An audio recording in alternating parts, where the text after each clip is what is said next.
So when you're talking clutching, you're talking Xyp9x, right? This guy is an absolute beast at clutching. He's like a robot in some sense, you know. He converts so many of the clutches he's in, if not most of the clutches he's in. And that's partly due to a reason of, you know, a few things. So what Xyp9x does and what you need to do in order to convert most of your clutches is, number one, you need to isolate your fights, right? Like if you're in a 1v3 on, you know, say the B sides of Dust 2, rather than staying on the sides and being passive and waiting for them to come to you, which you would do in like a 1v1, maybe a 1v2, you need to isolate your fights. So meaning you need to pick fights that you want to take and try to give yourself the best advantage possible, and to try and by isolating, you know, your fights, you're not finding yourself trying to spray down 3 players at once, or, you know, trying to take out 3 players at the same time. I'd say the second thing is using your utility to maximum effectiveness. You know, a lot of times, you know, I personally hate seeing players die in a clutch situation with a molly, a smoke, you know, an HE grenade, any piece of utility, you know, because utility is so important regardless of being in a clutch or not. But more importantly, if you're in a clutch, you know, you can use it to clear angles, you can use it to isolate your fights as well. If you know a player's behind you, a player's in front of you, smoke one of the players off, or smoke an area off and take one fight. You can use it to smoke the bomb and try fake a defuse, maybe stick the defuse and stuff like that. So using your utility to maximum effectiveness is a really important tip. Another thing to talk about is questioning yourself and asking yourself, why are you making like this specific decision or this specific peak? So if you find yourself in a clutch, start questioning yourself and ask yourself questions. You know, do I know where the enemy players are? Do I know how much utility they have left? You know, how much time is on the clock, the HP of their players, of you, if whether you can take duels. You need to know the positioning of the enemy players and how to, you know, which angle to come from, which angles to you know, try pre-fire, and yeah. Another important tip is one that's the legendary Forest. He said in an interview, I think, he said in a clutch you have 2 options.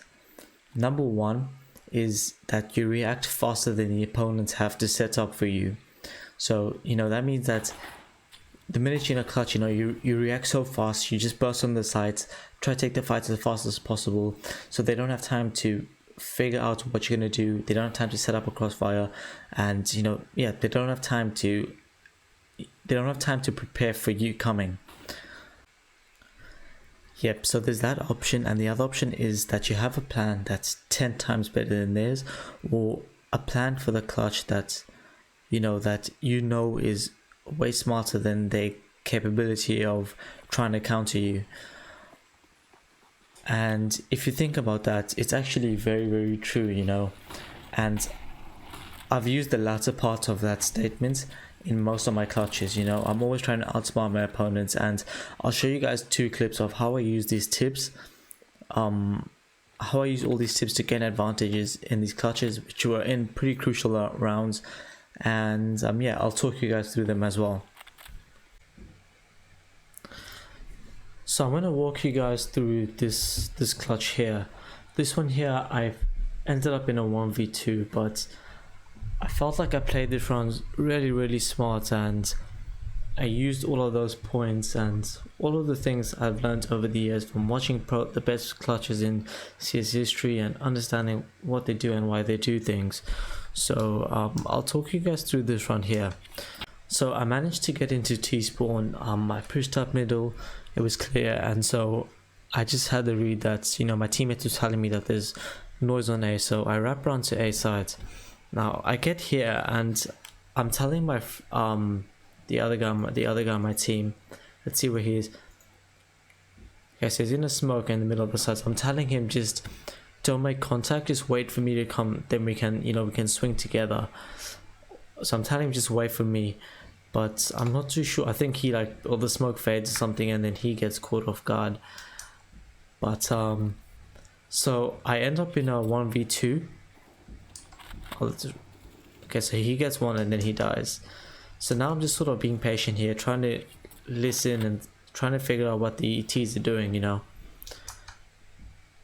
So just right over here, I hear the bomb going down. So I wanted to swing what and deny the, you know, isolate the enemies at least, because I know one will be planting, so only one can be holding an angle if they were holding A main. So I was going to try get one and then turn it into a 1v1, which I did exactly. I did exactly that. Unfortunately, I get tagged down to 5 HP, and it's right here where I make a really important play. So I think to myself, he knows I'm A main. He has the whole, like, he has the whole map towards him, right? He can go, like, he has all of this here. He can, you know, if he wanted, he can just go to B like that, go CT to B, go, you know, short under his apps to B. He could do a lot of things, or he could just stay there and he could just stay on the side plant, and he knows that, you know, I have to come from either A main or I have to come from Palace. So, but what I do is I try to be one step ahead, and what I did was I put myself in his shoes, in albeit Merlin's shoes, and I thought to myself, what would I do if I was in his position? And what I would have done was obviously rotate to B, you know. I mean, you know, the opponent's A main, you have all the space to work with on the map. Go B, get the bomb down, and you can get into a nice post plant position, right? Because for all he knows, I could be waiting A main, hard up A main, and then, you know, swing as he peaks, or wait, I could be Palace, and as he's planting, sorry, I could swing as he plants if I'm A main, or if I'm Palace, I could swing as he plants. So it's a bit risky for him to plant on the A side. So I'll let the front play out. So, you know, I'm just making a bit of noise. I shot there just to show like I'm still there, and that's when I decide, okay, let me rotate, run, and go to B. So I made a pretty big play, and I'll pause it again over here. So now I had two options, right? So I'm just trying to show you guys the thought process behind, you know, clutching. The thought process behind clutching at you know, at a reasonably high level, right? So what I thought here is, now I'm gonna go B, right? Because I have, from my game sense and my understanding of the game and all my thought process, you know, I thought that, you know, he's gonna go B.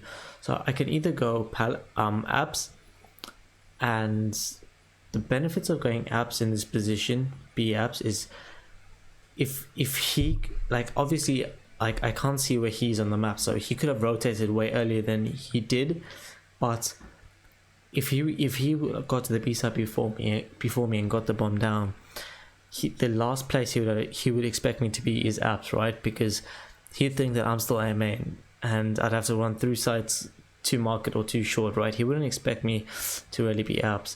So I was thinking that would be really good to catch him off guard. But then I thought, what if I'm wrong, right? What if my read was wrong? So I wanted to sort of, you know, isolate my options and try to give myself the best advantage I can. Obviously I'm on 5 HP.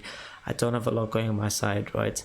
I don't even have a diffuse kit, so I really need to try and give myself any advantage I can. So I thought I might as well go short. Now the advantages of that is because if he decided to stay A and plant A, I have an easier shortcut, I have an easy access to go back to the A site, rather than if I was B apps, it would take me forever to get back to A. So yeah, if he did say A, I could easily go to A, or if it was B, I would be posted up on short and, you know, catch him off guard again there as well. So we'll play this round out.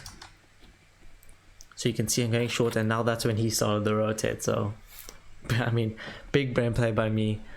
I was super happy at the end of this round, but yeah, you can see he goes out to plant the bomb, doesn't expect me, and, you know, I catch him off guard. And yeah, you'll see in the chat, like, they were all like well played, and even that guy, he was like big brain. Yeah, there he goes, big brain. So so yeah, that was a really good round, and to break down as well. And I just wanted to show you guys the thought process behind every move, every decision. These are the things you should be asking yourself in clutches and trying to work out, figure out, and give yourself the best advantage. Even if it's a 1% advantage, it's still a gain. You know, you're still gaining something, and it's still leveraged for the clutch. In the next round, I found myself in another 1v2, and I played this round like to perfection. This round was such a good clutch, and I was really happy with myself and with all the decisions I made. So I know that they're going on A, the bomb gets planted, and I'm just sort of holding this position for now, right?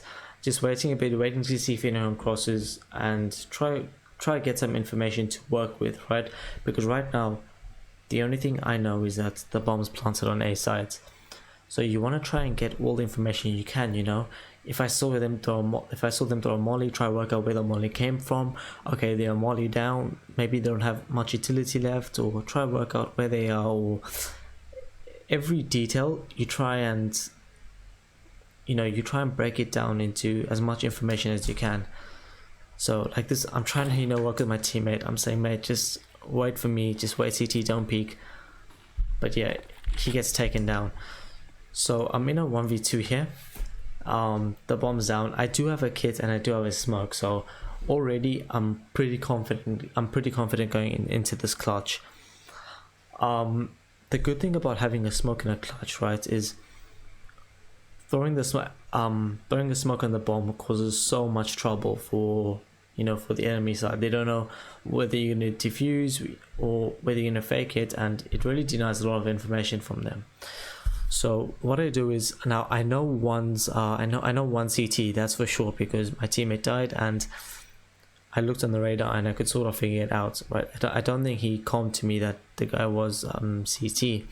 So I know one CT. Now it's just about figuring where the other guy is.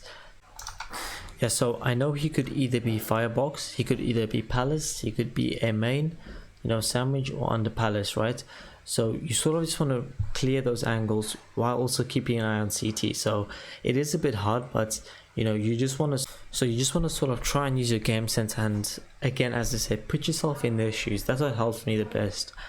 If I'm playing against really high opponents, these guys are like level 8 and stuff, face at level 8, so just put yourself in their shoes and try and imagine what you would do, or try and anticipate what they're going to do. So I'll let this round play out. You can see me, just clearing that angle from the top of stairs, and I sort of just walk up here and tapped him on the palace. I smoke the bomb and I tap it. So he starts spamming it. I just hold this angle, and not the best spray in the world, but I take him down and defuse it just in the nick of time. But yeah, I mean, back-to-back 1v2 clutches and really insane and smart clutches. So I was super awesome with my decision making, and yeah, and with the runs.